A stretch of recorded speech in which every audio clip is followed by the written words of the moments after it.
Thank you all for coming. I'm meeting with my National Economic Council, key members of my administration who have been traveling the country, listening to the voices of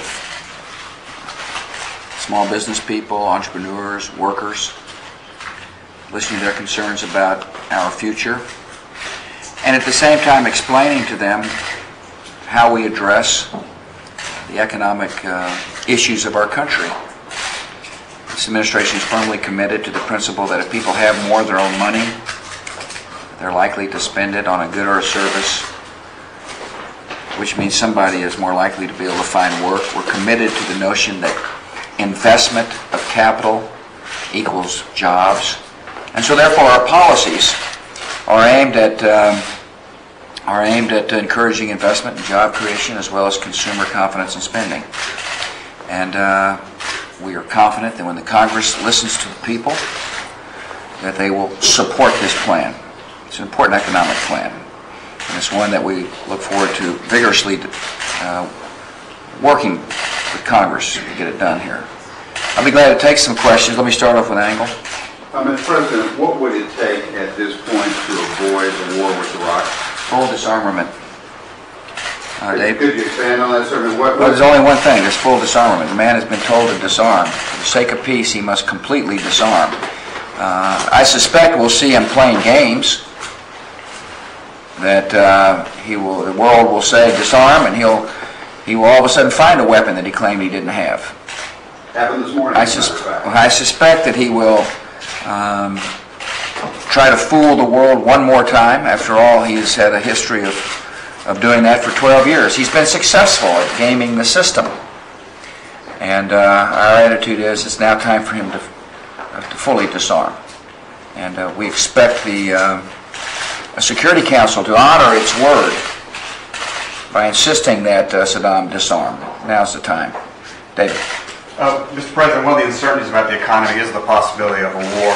Do you have any idea how much a war might cost and how it might affect our economy here at home? David, there's all kinds of estimates about the cost of war, but the risk of doing nothing, the risk of the security of this country being jeopardized at the hands of a madman with weapons of mass destruction far exceeds the risks of any action we may be forced to take. There are people who worry about the future. I understand that. And I worry about the future. I worry about a future in which Saddam Hussein gets to blackmail and or attack. I worry about a future in which terrorist organizations are fueled and funded by Saddam Hussein. And that's why we're bringing this issue to a head. Heidi. Will the outcome of any UN Security Council vote have any effect on whether or not we go to war in Iraq? Obviously, we'd like to have a positive vote. That's why we've submitted a Security Council resolution along with Great Britain and Spain. But as I said all along, it would be helpful and useful, but I don't believe we need a second resolution. Saddam Hussein hasn't disarmed.